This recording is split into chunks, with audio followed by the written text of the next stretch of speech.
All right, back for another beer review, and today I'll be reviewing yet another beer from the Brickyard Brewing Company, and they're out of Lewiston, New York, and this is their Blep.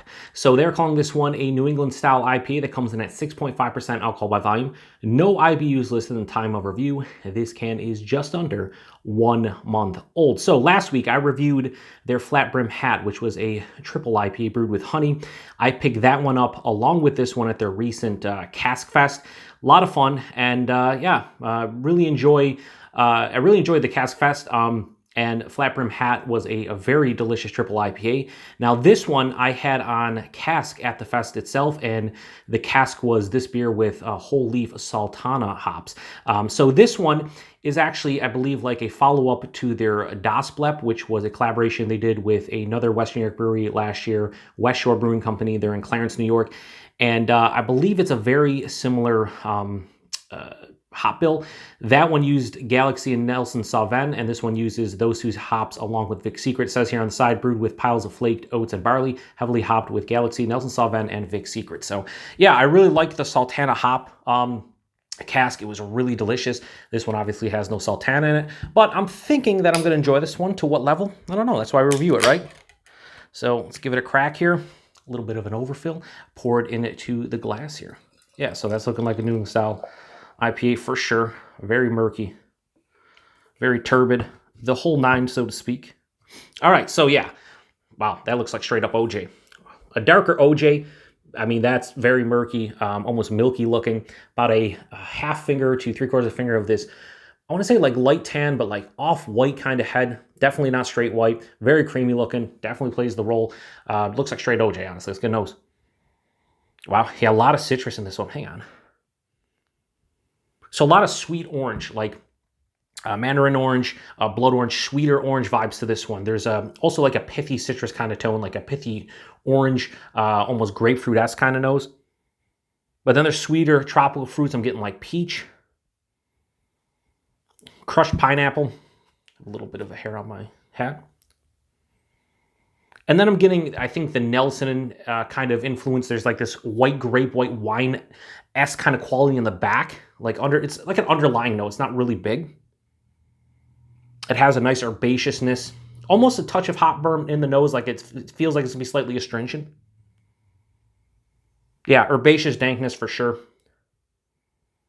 Yeah, so there's a lot of sweeter fruits in here. There's also pithy citrus tones as well. That herbaceous dankness has a nice balance between the sweetness, the dankness. I don't think this beer is going to be bitter, but it's probably going to have a heavy dankness to it. So really enjoying this nose. So let's nose. So let's get into the taste. Cheers, everyone.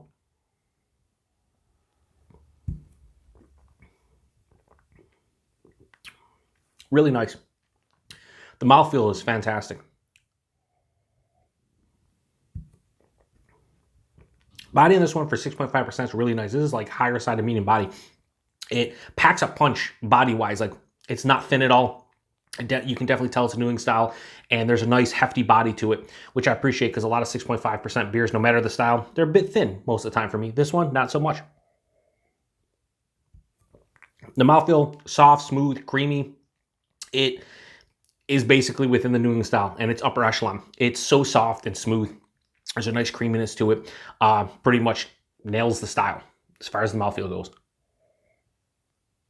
The taste isn't punching me in the face and blowing me away, but there's a really nice citrus character up front, tip of the tongue. Like I said, sweeter, we'll go mandarin orange, sweeter ruby red grapefruit, but that's right after that, I'm hit with like a pithy citrus kind of punch to it, almost like an orange peel, grapefruit peel, kind of bittering sensation. As it continues on through the palate, there's another wave of sweetness comes. And it's like crushed pineapple, over-ripened peach. That kind of hits me right before mid-palate. Then mid-palate hits, and then there's this little bit of like herbaceous dankness mixed with like a white wine, white grape kind of dryness that carries on to the back of the palate. This one finishes semi to full-on dry, slightly bitter, like a mild bitterness. Not a huge residual sweetness, 6.5%. I wasn't thinking it was going to have that. I really like the different character I'm getting from that white wine, white grape kind of dryness. Midway, I'd say mid-palate to about 3/4 way through the palate. But the flavors kind of come in waves. It's like sweet, bitter, sweet, dry. On the back of the palate, there's not really any hop burn. I was talking about that in the nose, like maybe a touch of hop burn is going to be lingering here just based on the nose. Not really. Alcohol's well hidden. As far as like the flavors go, not like blowing me away, not my favorite. I think the Sultana cask was, for me, better than this one. But this is still really nice. I really appreciate the body and mouthfeel. Like I said, it's right within the realm of the style and what you're going for. Has a luscious mouthfeel. The body's appropriate. And the taste is really nice. I like the wave of flavors. It's just not, even though it seems like I'm saying it's super complex, it's just, the flavors are a little bit more subtle than I anticipated. Super crushable though and easy to drink. So I have no problems giving Blep from Brickyard a high 4 out of 5 and go 4.05 out of 5. Really well made, tasty New England IPA.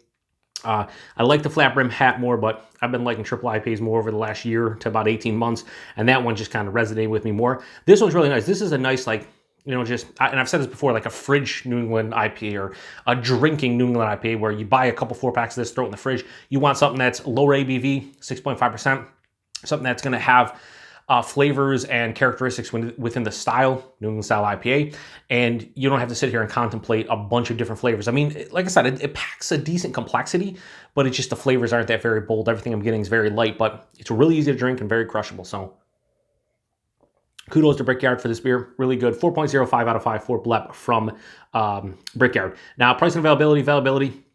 These were released at the brewery. I think they made some distro into like Niagara County. So you're talking about like Brewed and Bottled didn't get it because they're still closed down, unfortunately, right now. And Tops over there probably got some.